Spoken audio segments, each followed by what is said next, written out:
Hello dear students, स्वागत है आप सभी का अपने यूट्यूब चैनल न्यूज़ विद एस4एस में। जी हाँ फ्रेंड्स, आज एक नई वीडियो नई क्लास 12th के लिए VVI objective question political science राजनीतिक शास्त्र के लिए लेकर आया हूँ, जिसमें आप पहला चैप्टर जो पॉलिटिकल साइंस राजनीतिक शास्त्र का पहला चैप्टर है, नाम है एक दलीय प्रभुत्व का दौर, उसके top 50 VVI objective question answer करेंगे।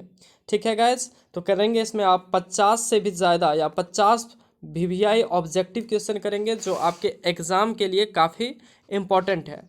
गाइज तो चलते हैं आज के इस वीडियो को करें शुरू करने से पहले अगर आप चैनल पर नए हैं तो प्लीज़ नीचे दिए गए रेड बटन का सब्सक्राइब बटन को क्लिक करके चैनल को सब्सक्राइब कर बेल आइकन को जरूर दबाएं।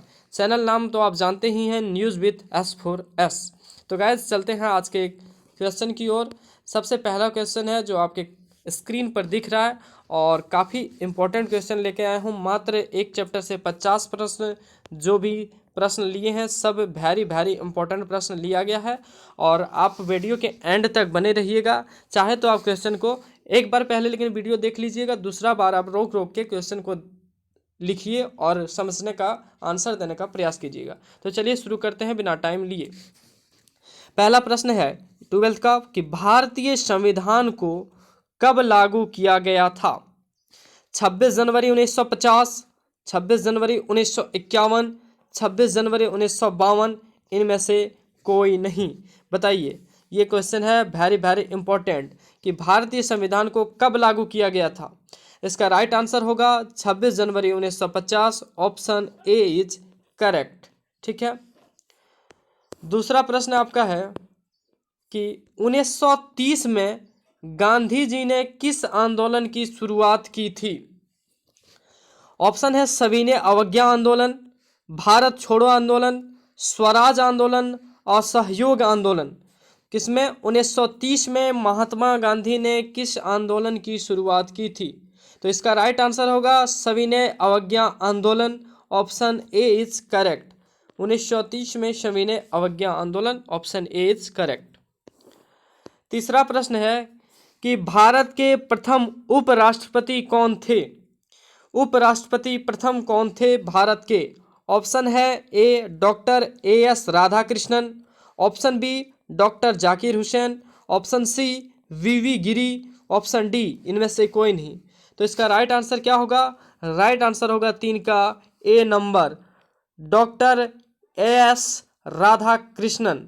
ठीक है, जो भारत के प्रथम उपराष्ट्रपति थे doctor S Radhakrishnan. Option A is correct. चौथा प्रश्न है भारत में द्वितीय आम चुनाव कब हुआ? भारत में द्वितीय आम चुनाव कब हुआ? ऑप्शन है 1952, option B 1955, option C 1957, option D 1960। तो 4 का क्या होगा? 4 का राइट आंसर होगा सी नंबर, भारत में 1957 में द्वितीय आम चुनाव हुआ। ऑप्शन सी होगा राइट आंसर। पांचवा नंबर सवाल है आपका कि भारतीय संविधान का निर्माण किसने किया? जो हमारे भारत का संविधान है उनका निर्माण किसने किया? Option A doctor Ambedkar, option B doctor Rajendra Prasad, option C doctor Sachchidanand Sinha और ऑप्शन डी संविधान सभा। तो बताइए इसका राइट आंसर क्या होगा? 5 का राइट आंसर होगा ऑप्शन ए, भारतीय संविधान का निर्माण डॉक्टर अंबेडकर ने किया था। Option A is correct. छठा प्रश्न है मुस्लिम लीग की स्थापना कब हुई?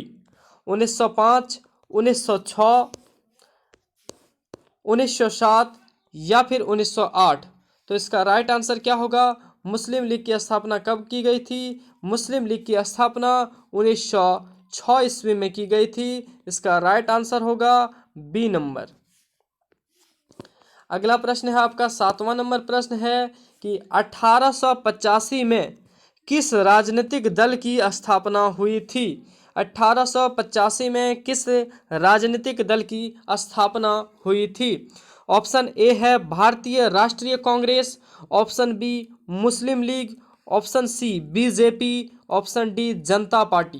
तो इसका राइट आंसर क्या होगा? 7 का राइट आंसर होगा ऑप्शन ए। 1885 में भारतीय राष्ट्रीय कांग्रेस के राजनीतिक दल की स्थापना की गई थी। 8वां नंबर आपका प्रश्न है कि पहली लोकसभा में निर्वाचित सदस्यों की संख्या थी। पहली लोकसभा चुनाव जब हुई थी तो उनमें निर्वाचित सदस्यों की संख्या थी। ऑप्शन है ए में 550, ऑप्शन बी 543, ऑप्शन सी 500 और ऑप्शन डी है 489। तो इसका राइट आंसर क्या होगा? 8 नंबर का जो राइट आंसर होगा वो होगा ऑप्शन डी, 489 निर्वाचित पदों की संख्या थी प्रथम लोकसभा चुनाव में। ध्यान में रखिएगा, ठीक है। 9वां प्रश्न है आपका कि भारतीय राष्ट्रीय कांग्रेस पार्टी की स्थापना कब हुई? ऑप्शन ए है 1950 ईस्वी, ऑप्शन बी 1935 ईस्वी, 1900 ईस्वी, लास्ट है कि 1885 ईस्वी। अभी तुरंत इसका क्वेश्चन दूसरे तरीके से पूछा गया था, तो बताइए इसका राइट आंसर क्या होगा? राइट आंसर होगा 9 नंबर का डी नंबर, ऑप्शन डी, 1885 ईस्वी में भारतीय राष्ट्रीय कांग्रेस की पार्टी की स्थापना की गई थी। 10 नंबर है आपका कि ए ओ ह्यूम, क्या है? ए ओ ह्यूम नामक अंग्रेज किस राजनीतिक दल की स्थापना की? ए ओ ह्यूम नामक अंग्रेज ने किस राजनीतिक दल की स्थापना की? ऑप्शन ए है Congress party, option B socialist party, option C Swatantra party, option D भारतीय जनसंघ। तो इसका राइट आंसर क्या होगा? 10 का राइट आंसर होगा ए नंबर, ए ओ ह्यूम नामक अंग्रेज ने कांग्रेस पार्टी की स्थापना की थी। Option A is correct. 11 number प्रश्न है आपका कि समाजवादी पार्टी की स्थापना किसके नेतृत्व में किया गया था? समाजवादी पार्टी की स्थापना किसके नेतृत्व में किया गया था? ऑप्शन है जयप्रकाश नारायण, आचार्य कृपलानी, श्यामा प्रसाद मुखर्जी, विनोबा भावे। तो इसका बताइए राइट आंसर क्या होगा? 11 का समाजवादी पार्टी की स्थापना ऑप्शन ए जयप्रकाश नारायण ने किया था। जयप्रकाश नारायण ने समाजवादी पार्टी की स्थापना किया था। इसका राइट आंसर होगा option A.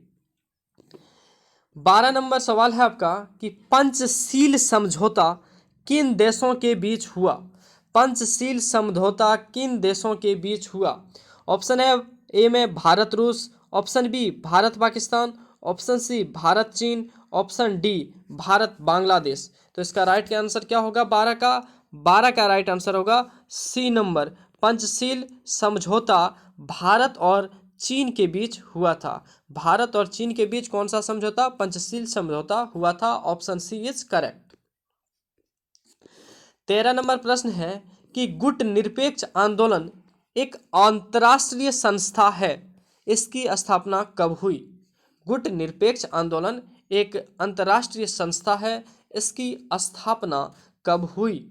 Option A 1961, option B 1954, option C 1950 और ऑप्शन डी है 1948। तो इसका राइट आंसर क्या होगा? राइट आंसर होगा ए नंबर, गुटनिरपेक्ष आंदोलन एक अंतर्राष्ट्रीय संस्था है और इसकी स्थापना 1961 में हुई थी। Option A is correct answer. अगला सवाल है आपका 14 नंबर कि 1952 के आम चुनाव में भारतीय जनसंघ को कुल कितने स्थानों पर विजय प्राप्त हुआ था? 1952 के आम चुनाव में भारतीय जनसंघ को कुल कितने स्थानों पर विजय प्राप्त हुआ था? ऑप्शन ए है 37 स्थान, ऑप्शन बी 12, ऑप्शन सी 3 और ऑप्शन डी 16। तो इसका राइट आंसर क्या होगा? राइट आंसर होगा 14 का सी नंबर, भारतीय जनसंघ को 1952 के चुनाव में 3 सीटों पर विजय प्राप्त हुआ था। ऑप्शन सी इसका होगा राइट आंसर। ठीक है, नेक्स्ट है आपका अगला प्रश्न कि एक दलीय प्रभुत्व के संबंध में कौन सही है? प्रश्न ये है, इसका विकल्प देखते हैं। पहला विकल्प है कि विकल्प के रूप में किसी मजबूत राजनीतिक दल का अभाव, जनमत की अज्ञानता के चलते एक दल का प्रभुत्व, एक दलीय प्रभुत्व का संबंध राष्ट्र के औपनिवेशिक अतीत से, एक दलीय प्रभुत्व से देश में लोकतांत्रिक आदर्शों के अभाव की झलक मिलती। तो इसका राइट आंसर क्या होगा? प्रश्न एक बार और आपको बता दें कि एक दलीय प्रभुत्व के संबंध में कौन कथन सही है। तो इसका राइट आंसर होगा 15 का ऑप्शन नंबर ए कि विकल्प के रूप में किसी मजबूत राजनीतिक दल का अभाव। Option A is right answer, ध्यान में रखिएगा। तो 15 प्रश्न हुए। 16वां नंबर है कि 1959 में केरल में साम्यवादी सरकार के मुख्यमंत्री कौन थे? 1959 में केरल में साम्यवादी सरकार के मुख्यमंत्री कौन थे? ऑप्शन है EMS नंबूदरीपाद, दूसरा ऑप्शन है NG रंगा, तीसरा है AK गोपालन और चौथा है इनमें से कोई नहीं। तो 16 का राइट आंसर क्या होगा? 1959 में ऑप्शन ए होगा EMS नंबूदरीपाद 1959 में केरल के साम्यवादी पार्टी के सरकार के मुख्यमंत्री थे। याद रखिएगा 1959 में EMS नंबूदरीपाद। ठीक है, 16 प्रश्न में 17वां नंबर है साम्यवादी दल की स्थापना किस वर्ष हुई? ठीक है, किस वर्ष साम्यवादी दल की स्थापना हुई? ऑप्शन है नीचे इसका 1924 ईस्वी में, ऑप्शन बी 1948 ईस्वी में, 1951 और ऑप्शन डी है 1961 ईस्वी में। तो इसका राइट आंसर क्या होगा? 17 का राइट आंसर होगा ऑप्शन ए 1924 ईस्वी में साम्यवादी पार्टी की स्थापना हुई। ठीक है, option A is right answer. 18 number है कि साम्यवादी दल का मुख्य उद्देश्य रहा है। इनका जो मुख्य उद्देश्य है साम्यवादी दल का कौन सा है? समाजवाद तथा साम्यवाद की स्थापना, दूसरा है गरीब मजदूरों किसानों को शोषण से मुक्ति, पूंजीवाद की समाप्ति और उपयुक्त सभी। तो इसका राइट आंसर क्या होगा? राइट आंसर होगा ऑप्शन डी, साम्यवादी दल का मुख्य उद्देश्य। इन तीनों ऑप्शन सही है, तीनों ऑप्शन समाजवाद तथा साम्यवाद की स्थापना, गरीब मजदूरों किसानों को शोषण से मुक्ति, पूंजीवाद की समाप्ति। ठीक है, तो ऑप्शन डी होगा इसका राइट आंसर। 19 नंबर प्रश्न है कि भारतीय जनसंघ की स्थापना का मुख्य उद्देश्य थे। भारतीय जनसंघ की स्थापना का मुख्य उद्देश्य थे हिंदू धर्म एवं संस्कृति की रक्षा करना, ऑप्शन बी है उद्योगों का विकास, ऑप्शन सी है अंग्रेजी शिक्षा का प्रचार प्रसार और ऑप्शन डी मजदूरों एवं किसानों के हितों की रक्षा। तो 19 का राइट आंसर क्या होगा? 19 का राइट आंसर भारतीय जनसंघ के जो स्थापना का मुख्य उद्देश्य था वो था हिंदू धर्म एवं संस्कृति की रक्षा करना। हिंदू धर्म एवं संस्कृति की रक्षा करना कौन से जनसंघ का? तो भारतीय जनसंघ का मुख्य उद्देश्य था। Option A is right answer. ठीक है, अगला सवाल है 20 नंबर कि निम्नलिखित में से किस दल ने एक देश एक संस्कृति और एक राष्ट्र के विचार पर बल दिया? क्या प्रश्न बोल रहा है कि निम्नलिखित में से किस दल ने एक देश एक संस्कृति और एक राष्ट्र के विचार पर बल दिया? ऑप्शन ए है साम्यवादी दल, option B Congress party, option C Bharatiya Jansangh और ऑप्शन डी है समाजवादी पार्टी। तो 20 का राइट आंसर क्या होगा? 20 का राइट आंसर होगा बी नंबर। कांग्रेस पार्टी ने एक बात बताई थी कि एक देश एक संस्कृति और एक राष्ट्र के विचार पर बल दिया जाए। ठीक है, ऑप्शन बी होगा इसका राइट आंसर। 21 नंबर प्रश्न है कि 1977 में भारतीय जनसंघ का विलय किस पार्टी में हुआ? ठीक है, 1977 में भारतीय जनसंघ का विलय किस पार्टी में हुआ? ऑप्शन है जनता पार्टी में, समाजवादी पार्टी में, ऑप्शन सी है साम्यवादी पार्टी और ऑप्शन डी है कांग्रेस पार्टी में। तो इसका राइट आंसर क्या होगा? 21 का जो राइट आंसर होगा वो होगा ए नंबर। 1977 में भारतीय जनसंघ का विलय जनता पार्टी में हुआ था। Option A is right answer. अगला है आपका 22 नंबर, राम मनोहर लोहिया के नेतृत्व में किस पार्टी का गठन किया गया? किसके नेतृत्व में? राम मनोहर लोहिया के नेतृत्व में किस पार्टी का गठन किया गया? ऑप्शन है प्रजा सोशलिस्ट पार्टी, ऑप्शन बी संयुक्त समाजवादी दल, ऑप्शन सी जनता पार्टी और ऑप्शन डी है समाजवादी दल। तो इसका राइट आंसर क्या होगा?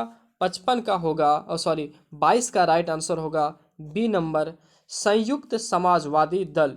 याद रखिएगा ऑप्शन बी होगा किसके लिए? राम मनोहर लोहिया के नेतृत्व में संयुक्त समाजवादी दल होगा इसका राइट आंसर।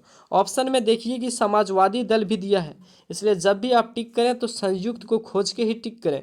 कि वहाँ देखिए कि संयुक्त समाजवादी दल राम मनोहर लोहिया के नेतृत्व में पार्टी का गठन किया गया। Option B right answer. 23 नंबर है, गांधीवादी समाजवाद की स्थापना करना इनमें से किस दल का प्रमुख उद्देश्य था? किसके समाजवाद की? गांधीवादी समाजवाद की स्थापना करना इनमें से किस दल का प्रमुख उद्देश्य था? समाजवादी पार्टी, साम्यवादी दल, नेक्स्ट है स्वतंत्र पार्टी और डी नंबर है जनता पार्टी। तो 23 का राइट आंसर क्या होगा? 23 का जो राइट आंसर होगा वो होगा सी। राइट आंसर होगा सी, गांधीवादी समाजवाद की स्थापना स्वतंत्र पार्टी का करने का था उद्देश्य। ठीक है, ऑप्शन सी इसका होगा राइट आंसर। 24 नंबर है, स्वतंत्र भारत की प्रथम सरकार में स्वतंत्र भारत की कब, अच्छा स्वतंत्र कब हुआ, ये क्वेश्चन का जवाब आप कमेंट सेक्शन में देना ना भूलें। भारत स्वतंत्र कब हुआ हम बताएंगे इसको लास्ट में, तब तक आप बताइए स्वतंत्र भारत की प्रथम सरकार में गृह मंत्री कौन था? जगजीवन राम, दूसरा ऑप्शन है सरदार वल्लभ भाई पटेल, तीसरा ऑप्शन है चक्रवर्ती राजगोपालाचारी, डॉक्टर श्यामा प्रसाद मुखर्जी। तो इसका राइट आंसर क्या होगा? राइट आंसर होगा 24 का बी नंबर, स्वतंत्र भारत की प्रथम सरकार में गृह मंत्री सरदार वल्लभ भाई पटेल थे। तो इसका राइट आंसर हम बता देते हैं, ये बी हुआ। और स्वतंत्र भारत कब हुआ मेरा भारत स्वतंत्र? 1947 में। ठीक है, 1947 में। ठीक, तो इसका राइट आंसर हुआ बी नंबर, याद रखिएगा। अगला प्रश्न है कि स्वतंत्रता के बाद विभिन्न रियासतों को भारतीय संघ में जोड़ने में किस भारतीय नेता का प्रमुख योगदान रहा? एक बार और क्वेश्चन को पढ़ते हैं। स्वतंत्रता के बाद विभिन्न रियासतों को भारतीय संघ में जोड़ने में किस भारतीय नेता का प्रमुख योगदान रहा? ऑप्शन ए है Sardar Vallabh Bhai Patel, option B doctor Rajendra Prasad, option C है सरोजनी नायडू और ऑप्शन डी पंडित जवाहरलाल नेहरू। तो इसका राइट आंसर क्या होगा? राइट आंसर होगा ए नंबर, सरदार वल्लभ भाई पटेल स्वतंत्रता के बाद विभिन्न रियासतों को भारतीय संघ में जोड़ने में भारतीय नेता सरदार वल्लभ भाई का प्रमुख योगदान रहा। तो ऑप्शन ए होगा इसका राइट आंसर। तो इसी के साथ हमने आज कितना प्रश्न किया? 25 प्रश्न किए हैं इस वीडियो में। नेक्स्ट जो अगले वीडियो होंगे उसमें हम करेंगे इसके आगे का प्रश्न कितना 26 से लेकर 50 तक। ठीक है, अगर आपको वीडियो अच्छी लगी होगी तो प्लीज़ लाइक करना ना भूलें, साथ ही अपने दोस्तों को शेयर ज़रूर करें। और अभी तक आप चैनल पे नए हैं और सब्सक्राइब नहीं किया है तो प्लीज़ चैनल को सब्सक्राइब कर बेल आइकन को ज़रूर दबाएं, ताकि आपको आगे मिलने वाली वीडियो की तुरंत नोटिफिकेशन मिल पाए। ठीक है, तो इस वीडियो में इतना ही। और मैं एक छोटी सी इन्फॉर्मेशन आपको दे दूं कि ये आपका कौन सा था, ये था पॉलिटिकल साइंस। ठीक है, और नेक्स्ट और भी वीडियोस बनेंगे जिसमें आपको अदर सब्जेक्ट्स भी बताए जाएंगे। तो गैस फिलहाल इतना ही, आप सबों के धन्यवाद। जय हिंद, वंदे मातरम। ये 2021, ठीक है, आपका एग्ज़ाम क्या लिखें कि 2021-22 में जिसके एग्ज़ाम से काफ़ी इंपॉर्टेंट होंगे। ठीक है गैस, मिलते हैं नेक्स्ट वीडियो में आप सबों के बीच, तब तक के लिए धन्यवाद। जय हिंद, वंदे मातरम।